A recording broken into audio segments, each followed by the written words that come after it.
வணக்கம். இன்றைய காணொளியில நம்ம என்ன பார்க்க போறோம் அப்படின்னா, பொருள் இலக்கணம். நம் இலக்கியங்களுக்கு, அதாவது சங்க இலக்கியம் போன்ற இலக்கியங்களுக்கு பாடுபொருளா அமைவது தான் பொருள் இலக்கணம். பொருள் இலக்கணம் வந்து இரு வகைப்படுது. அகப்பொருள், புறப்பொருள். அகப்பொருள் தலைவன், தலைவி இடையேயான அக ஒழுக்கத்தைப் பத்தி கூறுவது அகத்திணை. திணை அப்படின்னா ஒழுக்கம்ன்ற பொருள். அகத்திணை வந்து 7 வகைப்படும். அன்பின் ஐந்திணை சொல்லப்படக்கூடிய குறிஞ்சி, முல்லை, மருதம், நெய்தல், பாலை, அப்புறம் கைக்கிளை, பெருந்திணை. இது 7 வகைப்படும். அகப்பொருளுக்குரிய பொருள்கள் பார்த்தோம் அப்படின்னா, முதற்பொருள், கருப்பொருள், உரிப்பொருள்.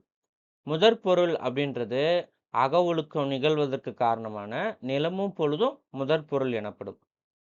கருப்பொருள்ன்றது ஒவ்வொரு நிலத்திற்கும் உரிய தெய்வம், மக்கள், பறவை, விலங்கு, ஊர், நீர், பூ, மரம், உணவு, பறை, யாழ், பண், தொழில் என்பனவெல்லாம் கருப்பொருள்கள் ஆகும். அகத்திணைக்கு கருவாய் அமைவன வந்து கருப்பொருள்னு சொல்றோம்.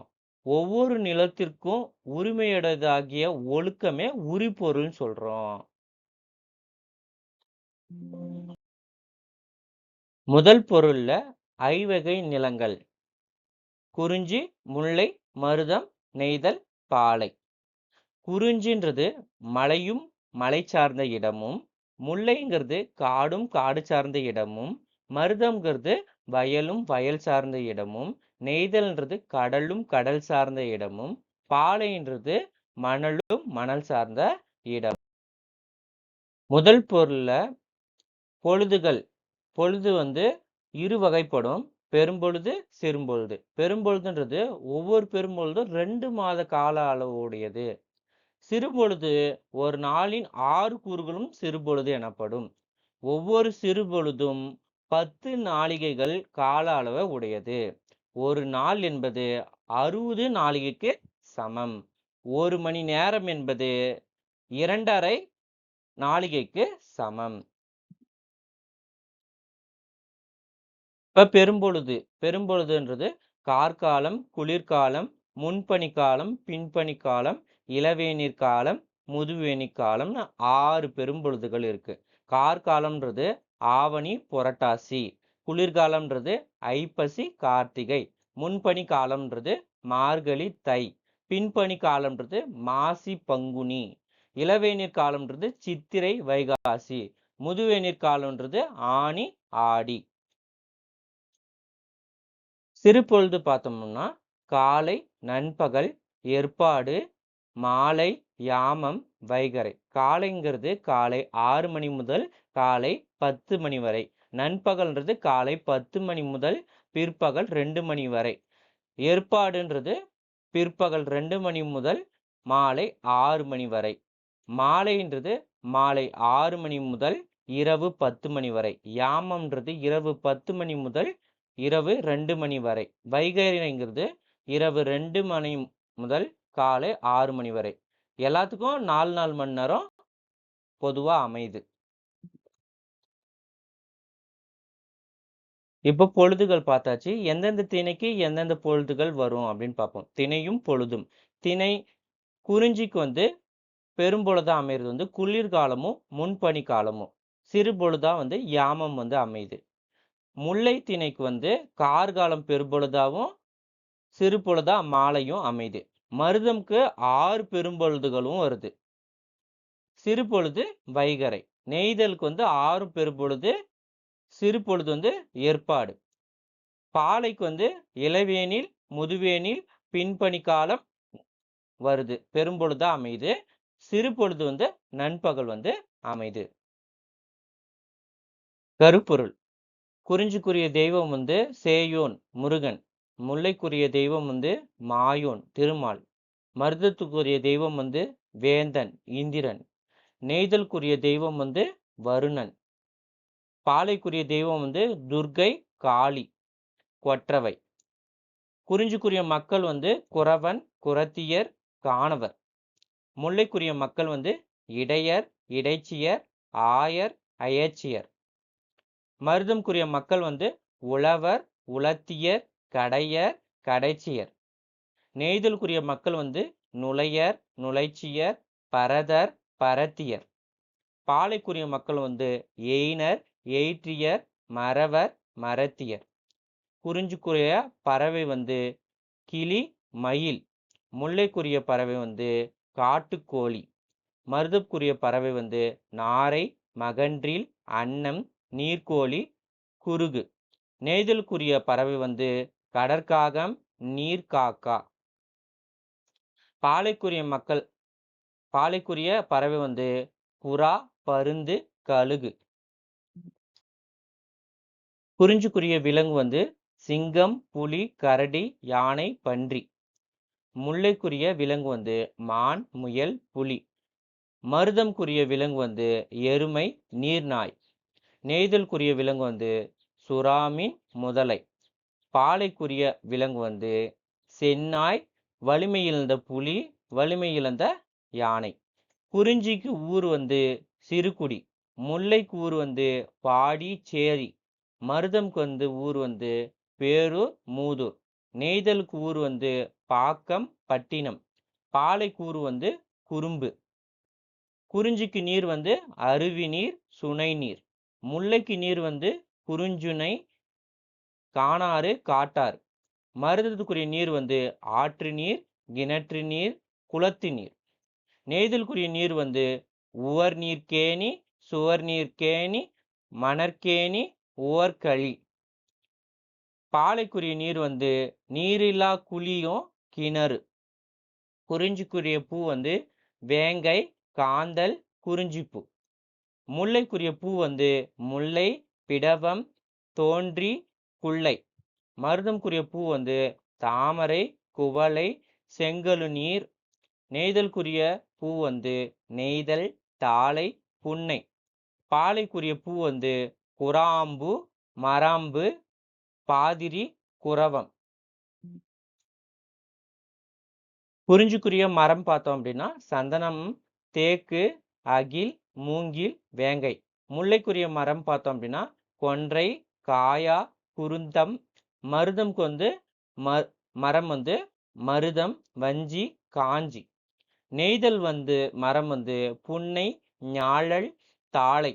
பாலைக்குரிய மரம் வந்து பாலை, ஊழினை, ஓமை, இலும்பை. குறிஞ்சிக்குரிய உணவு மலைநெல், திணை, மூங்கிலரிசி. முல்லைக்குரிய உணவு வரகு, சாமை, மூதிரை. மருதம்குரிய உணவு செந்நெல், வெண்ணெல். நெய்தலுக்குரிய உணவு உப்பும், மீனும், விற்ற பெற்ற பொருட்கள். பாலைக்குரிய உணவு வந்து வழியில் பறித்த பொருட்கள். பறை. குறிஞ்சிக்குரிய பறை அப்படின்னு பார்த்தோம்னா தொண்டகப்பறை, வெறியாட்டுப்பறை. முல்லைக்குரிய பறை பார்த்தோம் அப்படின்னா ஏர்கோட்பறை. மருதம்குரிய பறை பார்த்தோம் அப்படின்னா நெல்லரிக்கிணை, மணமுழவு. நெய்தலுக்குரிய பறை பார்த்தோம் அப்படின்னா மீன்கோட்பறை, நாவாய், பம்பை. பாலைக்குரிய பறை பார்த்தோம் அப்படின்னா துடி, போர்பறை, ஊரேரிப்பறை. குறிஞ்சிக்குரிய யாழ் பார்த்தோம் அப்படின்னா குறிஞ்சி யாழ். முல்லைக்குரிய யாழ் வந்து முல்லையாழ். மருதத்துக்குரிய யாழ் வந்து மருதையாழ். நெய்தலுக்குரிய யாழ் வந்து விளரியாழ். பாலைக்குரிய யாழ் வந்து பாலையாழ். குறிஞ்சிக்குரிய பண் குறிஞ்சிப்பண். முல்லைக்குரிய பண் வந்து சாதரிப்பண். மருதத்துக்குரிய பண் மருதப்பண். நெய்தலுக்குரிய பண் செவ்வழிப்பண்.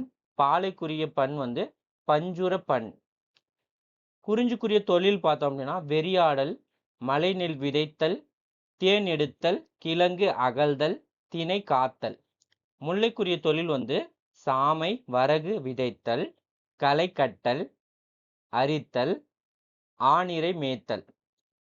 வயலில் மருதத்துக்குரிய தொழில் வந்து வயலில் களை கட்டல், நெல்லறிதல், கடா விடுதல். நெய்தலுக்குரிய தொழில் பார்த்தோம் அப்படின்னா உப்பு உண்டாக்கல், விற்றல், மீன் பிடித்தல், உணக்கல். பாலைக்குரிய தொழில் பார்த்தோம் அப்படின்னா நிறை கவர்தல், போர் செய்தல், சூறையாடல், வழிப்பறி செய்தல். உரிப்பொருள். உரிப்பொருள்ன்றது ஒழுக்கத்தை குறிக்குது. குறிஞ்சிக்குரிய ஒழுக்கம் வந்து புணர்தலும் புணர்தல் நிமித்தமும், முல்லைக்குரிய ஒழுக்கம் வந்து இருத்தலும் இருத்தல் நிமித்தமும், மருதத்துவக்குரிய ஒழுக்கம் வந்து ஊடலும் ஊடல் நிமித்தமும், நெய்தலுக்குரிய ஒழுக்கம் வந்து இரங்கலும் இரங்கல் நிமித்தமும், பாலைக்குரிய ஒழுக்கம் வந்து பிரிதலும் பிரிதல் நிமித்தமும். புறப்பொருள் புற வாழ்க்கையை சார்ந்து ஒழுக்கத்தை பற்றி கூறுறது. அறம்பொருள் வீடு பற்றியும், கல்வி வீரம் செல்வம் புகழ் அரசியல் முதலியன பற்றியும் கூறுவது வந்து புறப்பொருள். புறத்திணை வந்து 12 வகைப்படும்.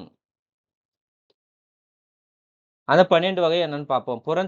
புறத்திணை 12 வகை. வெச்சி கரந்தை வஞ்சி காஞ்சி நொச்சி ஊழினை தும்பை வாகை பாடான் பொதுவியல் கைக்கிளை பெருந்திணை. வெச்சி தன் நாட்டு வீரர்களை அனுப்பி பகை நாட்டு பசு கூட்டத்தை கவர்ந்து வர செய்வான். அவ்வாறு ஆணிரை பசுக்களுக்கு வந்து கவரச் செல்லும் வீரர்கள் வெச்சி பூவை சூடி செல்வர். அதுவே வெச்சித்திணை. வெச்சித்திணைன்றது ஆணிரை கவர செல்வது. கரந்தை வெச்சி வீரர்களால் கவர்ந்து செல்லப்பட்ட தம் ஆணிரைகளை கரந்தை பூச்சூடி சென்று மீட்பது கரந்தை திணை.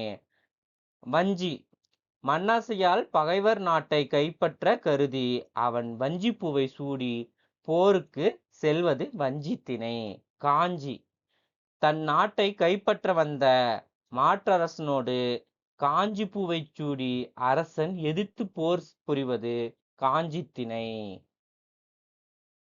நொச்சி பகை அரசனால் முற்றுகையிடப்பட்ட தம் மதிலை காக்க வேண்டி நொச்சி பூவை சூடி மதிலின் உள்ளே இருந்து மதிலை காப்பது நொச்சித்திணை.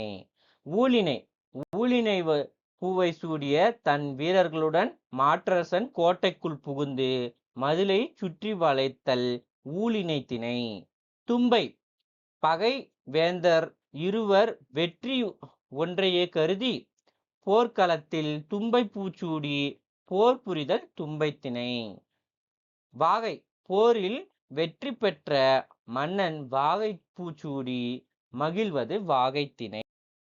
அடுத்து அந்த பூக்களுடைய சிறப்பு பார்ப்போம். வெச்சிக்குரிய பூ வந்து அழகு செடியாக வீட்டு தோட்டங்களிலும் பூங்காக்களிலும் வளர்க்கப்படுகின்ற சிவந்த நிறமுடைய வெச்சி பூ இட்லி பூ என்று அழைக்கப்படுகிறது.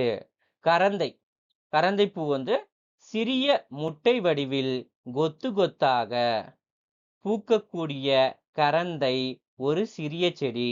நறுமணமிக்க இது செம்மை நீலம் இளஞ்சிவப்பு நீலம் கலந்த சிவப்பு ஆகிய நிறங்களில் பூக்கின்றது. இதனை கொட்டை கரந்தை என்று கூறுவர்.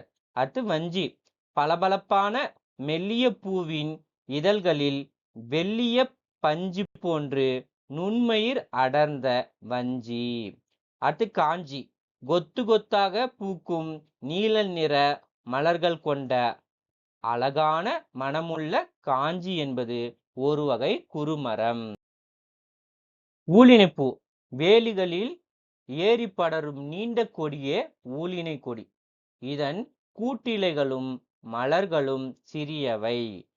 மலர்கள் மஞ்சள் நிறத்தில் காணப்படும். முடக்கொற்றான் என இதனை முடக்கத்தான் என்று கூறுகின்றனர். அடுத்து வந்து தும்பை எல்லா இடங்களிலும் வளரக்கூடிய தூய வெண்ணிற மலர்களை கொண்ட சிறிய செடி தும்பை. அடுத்து வாகை மங்கிய வெண்ணிற நறுமணம் கொண்ட கொத்து கொத்தாக மலரும் வாகைப்பூ. கைக்கிளை என்பது ஒருதலை காமம். இது ஆண்பால் கூற்று பெண்பால் கூற்றுன்னு 2 வகைப்படுது. அதே மாதிரி பெருந்திணை என்பது பொருந்தா காமம். இதுவும் ஆண்பால் கூற்று பெண்பால் கூற்றுன்னு 2 வகைப்படும்.